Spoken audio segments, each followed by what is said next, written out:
नमस्कार। आज भगवान बुद्ध को नहीं मोर गोटे कविता जो कवितार शीर्षक हो निरंजनार बोधिसत्व। शाक्य राज वंश गारी मारे पूर्ण सिद्धार्थ वंशर उज्ज्वल दीप शुद्धोदन मायावतीर कतरे गढ़ी होइथिला अपूर्व रूप।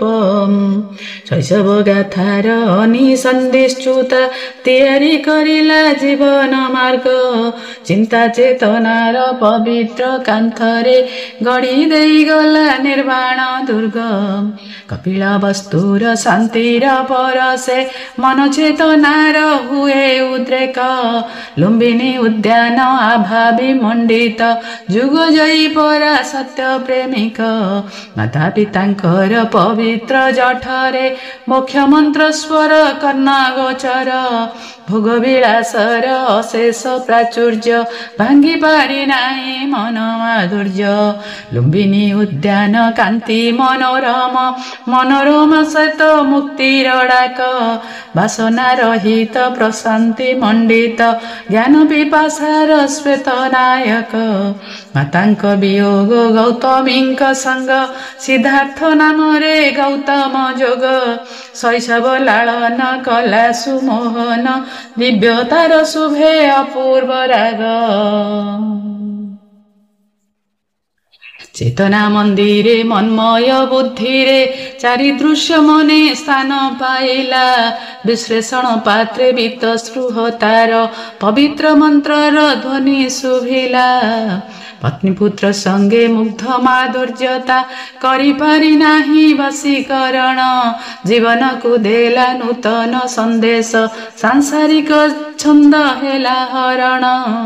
यशोधारा प्रेम सौंदर्य वियुक्त सचिदानंदंक अन्वेषा यात्रा निरंजना तट प्रशांति सेवट शांत पवित्रता ज्ञान विचित्रा। अस्वस्थ पादप नदी उत्साहित दिव्य ज्ञान धारा अष्टांग मार्ग निरंजना कला विषाद हरण लेखी गल बोधि स्वतंक सर्ग। अस्वस्थ पादप नदी उत्साहित दिव्य ज्ञान भरा अष्टांग मार्ग निरंजना कला विषाद हरण लेखा हेला बोधि स्वतंक सर्ग। जीवन चर्चारु चतुर्दर्शन रे निरंजना तट गारिमामय बुद्धत्व प्राप्ति रे बोधिसत्वंकर मार्गदर्शन त हटे पाथेय।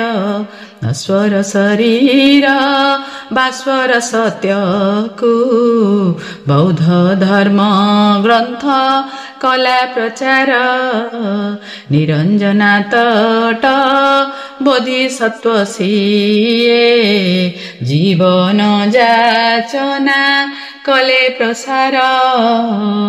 निरंजना तट बोधिसत्व श्रेष्ठ निर्वाण ग्रंथर मोक्ष महक जीवन को देले पवित्र वारता।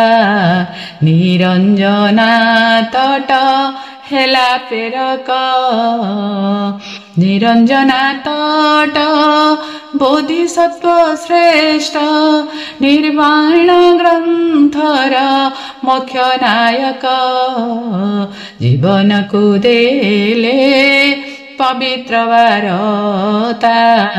निरंजना तट हेला प्रेरक निरंजना तट हेला प्रेरक निरंजना तट हेला प्रेरक। नमस्कार।